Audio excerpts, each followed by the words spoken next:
ఈరోజు సాక్షిలో banner heading 'బాబుకు బాకా డీపీటీలో వాటా' అని కనిపించింది. డీపీటీ అనేది ఏంటబ్బా! ఇదేమన్నా కంపెనీ పేరా? ఏంది ఎప్పుడు వినలేదే అని చెప్పి అనుకుంటే తీరా డీపీటీ అంటే దోచుకో, పంచుకో, తినుకో. సో, 'బాబుకు బాకా వియ్యంకుల ప్యాకేజీ' అని చిన్నగా పెట్టి డీపీటీలో వాటా. ఈనాడు కిరణ్ వియ్యంకుడు కంపెనీ ఆర్వీఆర్ ప్రాజెక్ట్స్కు పలు కాంట్రాక్టుల్లో భారీ లబ్ధి అట. అమరావతిలో ఒక 13 కాంట్రాక్ట్ ప్యాకేజీలు, సాగునీటి ప్రాజెక్టులో ఒక 4 కాంట్రాక్ట్ ప్యాకేజీలతో 6,859 కోట్ల పనుల పందిరమట. మొబిలైజేషన్ అడ్వాన్స్ రూపంలోనే 686 కోట్లట. అంచనా వ్యయాన్ని భారీగా పెంచేసి అధిక ధరలకు కట్టబెట్టడం ద్వారా భారీగా ప్రయోజనమట.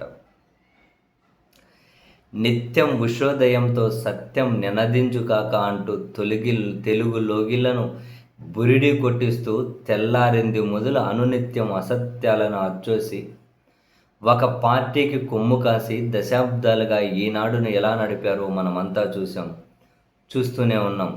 ఇక ఇప్పుడు చంద్రబాబు చెబుతున్న అమరావతి ఆచరణ సాధ్యం కాదని ప్రపంచమంతా మొత్తుకుంటున్నా అది ఎప్పటికీ జరగదని, రోడ్లు వేయడానికే దశాబ్దాలు పడుతుందని తెలిసినా దీనివల్ల రాష్ట్రానికి రాజధాని లేకుండా పోతుందని అంతా హెచ్చరిస్తున్న ఎల్లో మీడియా మాత్రం గంగవెర్రులెత్తుతోంది. ఎందుకంటే స్వయంగా ఈనాడు కిరణ్ వియ్యంకుడిని ముందు పెట్టి అమరావతి ముసుగులో ఈ ముఠా వేల కోట్ల కాంట్రాక్టులు చేజిక్కించుకొని లబ్ధి పొందుతుంది కాబట్టి వీళ్లకు రాష్ట్ర ప్రయోజనాలతో ఏమాత్రం సంబంధం లేదు. మచిలీపట్నం, విజయవాడ, గుంటూరును అనుసంధానించే మావిగాన్ కారిడార్ వల్ల తక్కువ ఖర్చుతో శరవేగంగా ఏపీ రాజధాని సాకారం అవుతుందని నిపుణుల నుంచి యువత వరకు అంతా స్వాగతిస్తూ చెబుతున్న పచ్చ ముఠా మాత్రం వేల కోట్ల దోపిడీ కోసం అమరావతి అంటూ మభ్యపెడుతోంది. మావిగన్ ఏపీకి గ్రోత్ ఇంజన్లా మారి రాష్ట్ర ప్రజల ఉజ్వల భవిష్యత్తుకు బాటలు వేస్తుందని, యువతకు ఉద్యోగ ఉపాధి అవకాశాలు విస్తృతంగా అందుబాటులోకి వచ్చి మేలు జరుగుతుందని స్పష్టంగా తెలుస్తున్నా గజ దొంగల ముఠా మాత్రం దీనివల్ల తమ దోపిడీకి తెరబడుతుందని తీవ్ర ఆందోళన చెందుతోంది.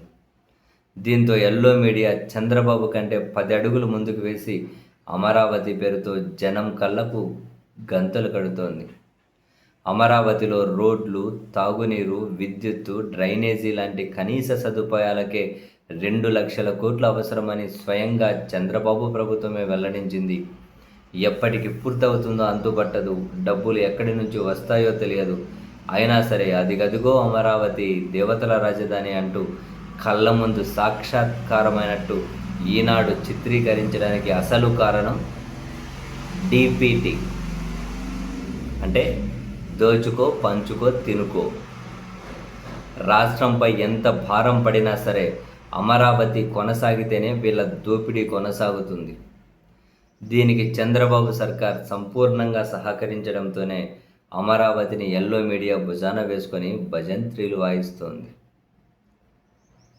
రాజధాని అమరావతి నిర్మాణ పనుల నుంచి సాగునీటి ప్రాజెక్టుల వరకు ప్రజాధనాన్ని దోచుకో, పంచుకో, తినుకో అనే రీతిలో ప్రభుత్వ పెద్దలతో ఈనాడు బంధం కొనసాగుతుందని రాజకీయ విశ్లేషకులు స్పష్టం చేస్తున్నారు. చంద్రబాబు సర్కార్ అవినీతి, అక్రమాలను కప్పిపుచ్చుతూ వాటి నుంచి ప్రజల దృష్టిని మళ్లించేలా తప్పుడు కథనాలు అచ్చేయడంలో ఈనాడుది అందెవేసిన చేయని గుర్తు చేస్తున్నారు.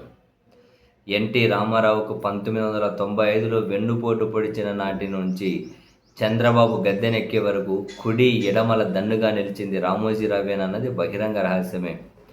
ఇక ఇప్పుడు రాష్ట్ర ప్రయోజనాలను పూర్తిగా విస్మరించి ప్రజాధనం దోపిడీకి పచ్చజెండా ఊపుతోంది. చంద్రబాబు అధికారంలోకి వచ్చిన 22 నెలల్లోనే ఈనాడు కిరణ్ వియ్యంకుడు రాయల రఘువుకు చెందిన ఆర్వీఆర్ ప్రాజెక్టు సంస్థకు రాజధానిలో 13 ప్యాకేజీలు, పోలవరం ఎడమ కాలువలో 1 ప్యాకేజీ, హంద్రీనీవాలో 3 ప్యాకేజీలు కలిపి మొత్తం 17 ప్యాకేజీల్లో 6,859.95 కోట్ల విలువైన పనులు కట్టబెట్టడం గమనార్హం. ఇందులో 10% అంటే 685.99 కోట్లను రాయల రఘుకు మొబిలైజేషన్ అడ్వాన్స్ కింద ప్రభుత్వం ఇప్పటికే చెల్లించిందట. దీన్ని నాకింత నీకింత అంటూ పంచుకు తిన్నారు.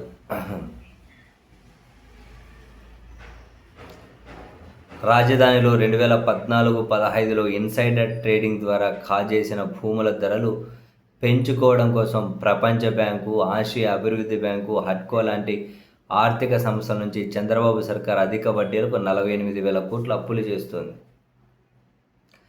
ఈనాడు కిరణ్ వియ్యంకుడికి చెందిన ఆర్వీఆర్ కన్స్ట్రక్షన్స్కు రాజధాని ప్రాంత అభివృద్ధి సంస్థ సిఆర్డీఏ చేపట్టిన పనుల్లో 2,813 కోట్ల విలువైన 4 ప్యాకేజీలు, అమరావతి డెవలప్మెంట్ కార్పొరేషన్ లిమిటెడ్ చేపట్టిన పనుల్లో 3,218 కోట్ల విలువైన 9 ప్యాకేజీలు, వెరసి అక్కడ 6,031 కోట్ల విలువైన, దీనికి మళ్ళీ జీఎస్టీ, సీనరేజ్, న్యాక్ వంటి పన్నులు అదనమాట.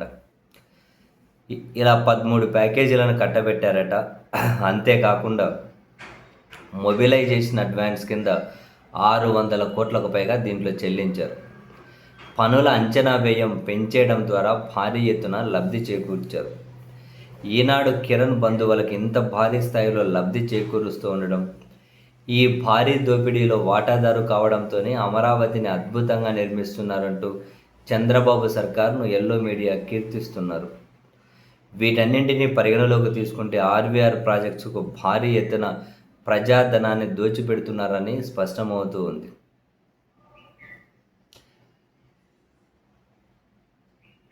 ఆర్వీఆర్ ప్రాజెక్టుకు అప్పగించిన పనులన్నీ 2 ఏళ్లలో పూర్తి చేయాలి అన్నది టెండర్లో పెట్టిన నిబంధన. వాటిని ఆ సంస్థకు అప్పగించి ఇప్పటికే ఏడాది పూర్తి అయిపోయిందట. కానీ 10% పనులు కూడా పూర్తి చేసిన దాఖలాలు లేవని ఇంజనీరింగ్ నిపుణులు పేర్కొంటున్నారు. ఇవొకటే కాదు, ఇంకా పనులు ఉన్నాయి. పోలవరం ప్రాజెక్టు ఎడమ కాలువలో 5 ప్యాకేజీల్లో 2019 అక్టోబర్ 3 నాటికి మిగిలిన 82 కోట్ల విలువైన పని అంచనా వ్యయాన్ని చంద్రబాబు కూటమి ప్రభుత్వం 294 కోట్లకు పెంచేసి ఆర్వీఆర్ ప్రాజెక్ట్స్కు అంటే 307 కోట్లకు గత ఏడాది అక్టోబర్ 17న కట్టబెట్టిందట. అంటే మిగిలిన పని అంచనా వ్యయం 225 కోట్లు పెంచేశారట. సో అట్లా పోలవరం దాంట్లో పనులు హంద్రీనివా లైనింగ్లో 520 కోట్ల పనులు ఆర్వీఆర్ చేతికట. సో ఓవరాల్గా హంద్రీనివాలో, పోలవరంలో, అమరావతిలో కలిపి కొంచెం అటు ఇటు 7,000 కోట్ల ప్యాకేజీ పనులు, 7,000 కోట్ల కాంట్రాక్టు పనులు ఈనాడు కిరణ్ వియ్యంకుడికి ఇచ్చారట. సో అందరూ డీపీటీలో భాగమయ్యారు. వాళ్ళ దోపిడీకి ఎక్కడ అడ్డుకట్ట పడతాదో అని చెప్పి నోటికి ఏది వస్తే అది పిచ్చి ప్రచారాన్ని చేసుకుంటూ ఆంధ్రప్రదేశ్ ప్రజలను వాళ్ళు తీవ్రంగా మోసం చేస్తున్నారు అన్నది ఈ కథనం సారాంశం.